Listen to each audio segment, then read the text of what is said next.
Hey guys, welcome to the Diet Doc Life Mastery Podcast. I'm Joe Klemczewski here with Dr. Kori Probst, our health psychologist at the Diet Doc. And I hope you guys have noticed in the last couple of weeks, we made a little bit of a transition in how we even approach this podcast. And I'm so happy and just proud to be a part of this, Kori, with you, because I think we're just getting better at what we do. You know, we're almost, 200 episodes in, we're past 200 episodes. And we're trying to be more clear and trying to not overwhelm people too much information at a time. Yeah. And it kind of reminds me of this first topic, which is commitment. It's taken us, here's what we want to do. You and I are natural teachers. We just want to dive in and pick every topic apart. Yep. But we have to be committed to what other people need and want, not just what we want.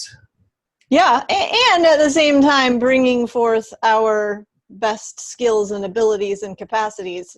So merging the two. Mm-hmm. But yeah, I think there's been some, I'll speak for myself, there's been a little bit of internal tension. Like, this doesn't feel natural. This is kind of not comfortable for me, trying to, it has felt like I have to really put something in a box when I just want to be all over the place. So let's talk about commitment. We've had to commit to some change. Yeah. We've had to commit to evaluating ourselves and saying, okay, this is what we naturally kind of do. So what are we going to do differently? What is in that word, Kori, commitment, that encompasses more than just me saying I'm committed to this? Well, there's diligence and a sense of discipline toward understanding where our blocks are and expanding the vision. So let me try to put this into context. I was running the other morning on the treadmill, and this is like my routine in the morning. I get up, I start my workout. Ben comes down, he's gotten ready for work, and he comes in to say goodbye. Well, this particular morning, he's standing at the treadmill, and he's just standing there. And I typically have on headphones. There's music playing in the background too. I'm usually listening to a podcast. So I keep just jogging, but I'm watching him. And you know me, I'm very attuned to what's happening in the moment. And I'm like, internally, I'm like, okay, what's going on for him? How can I structure the environment in a way that doesn't feel overwhelming to him? Like, how can I understand what's happening for him? All these questions are going on inside of me. So and he's just standing at the treadmill. Yeah. This is how much is happening in your brain, which is, I get it. And two, I think I know him well enough at this point where everything is going on in his brain too, but no one is saying anything.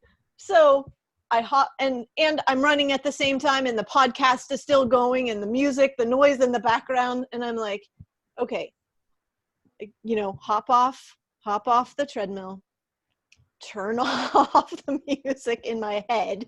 And then I focus on him, and I'm like, okay, what are you thinking? And he says, I'm trying to figure out how I can do this. And I'm like, what? Let's start there, right? So he has to get his truck to the repair shop that's not close to the house and not close to work. And he's trying to figure out how he can do that all by himself. And, because if he drives the truck from work, then he doesn't have any way to get back to work. Blah, you get it. Mm-hmm. So I'm like, I can totally meet you there at the shop and pick you up. And he looks at me and he's like, yeah, but you don't want to. Like, well, if I stand here long enough and think about it long enough about all I have to do today and my checklist, no, I don't want to, Ben. But that's not what it's about, right? In a partnership, we do a lot of things maybe we don't necessarily want to do or feel like doing. as individuals, you know, when I look at my day, no, I don't necessarily want to drive half an hour there.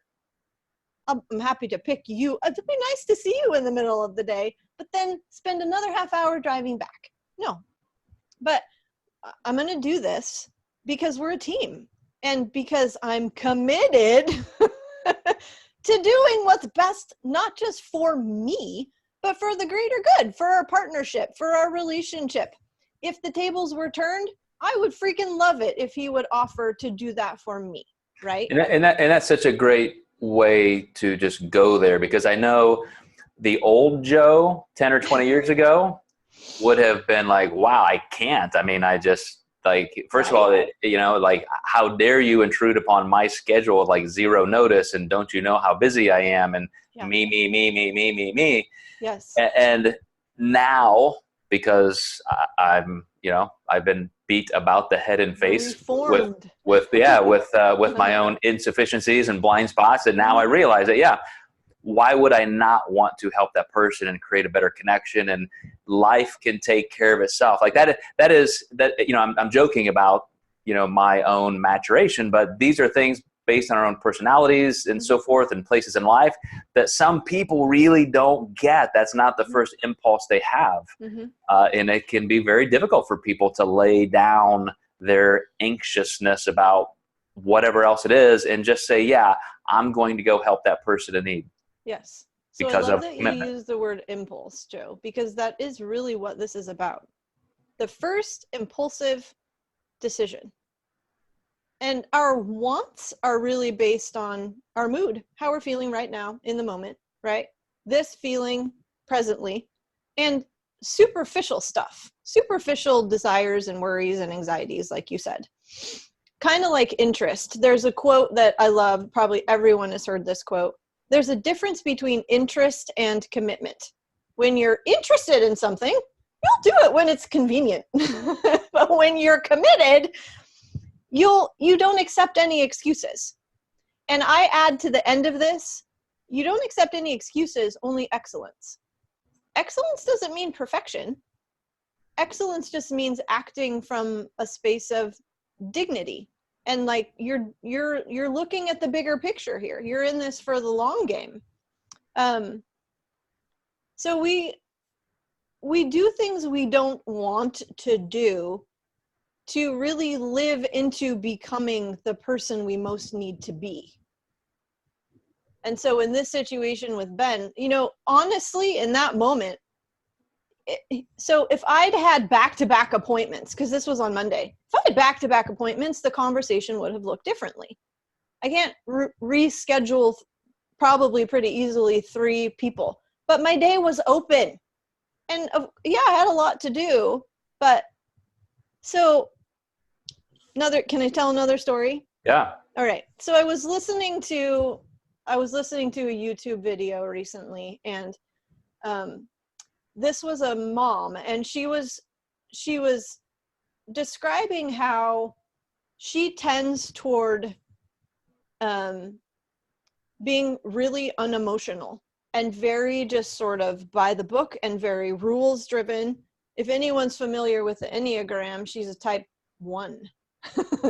She's a perfectionist, so it's either right or it's wrong. But she also grew up in an environment where, you know, her family didn't discuss emotions. No one, they were not in a position to say how they were feeling at any time, or what it was like for them to be in this sort of situation. It was action. We do this and we do it this way. So this mom has a daughter who is very emotional. She's talking about how she's super emotional and very physically expressive. So this mom comes from a family that none of that. No one touched each other. There was no hugging. There wasn't much physical touch. And yet she has this daughter who wants to cling to her all the time. So in those moments when her daughter, to her, it's like clingy and needy. But to the daughter, it's just like, I love my mommy and I want to be close to her. The mom has to breathe. She has to breathe really. This is what she's describing on the video. She's like, I have to take big, deep breaths. And in that moment, just like remind myself, I'm okay. I'm okay. That being like allowing my daughter to be this way and being present for her when she is this way is not only good for her, but it's also good for me. I want right now to run as far as I can and get out of this space and room with this kid. But I am committed to her growing up to be this emotionally and physically expressive person.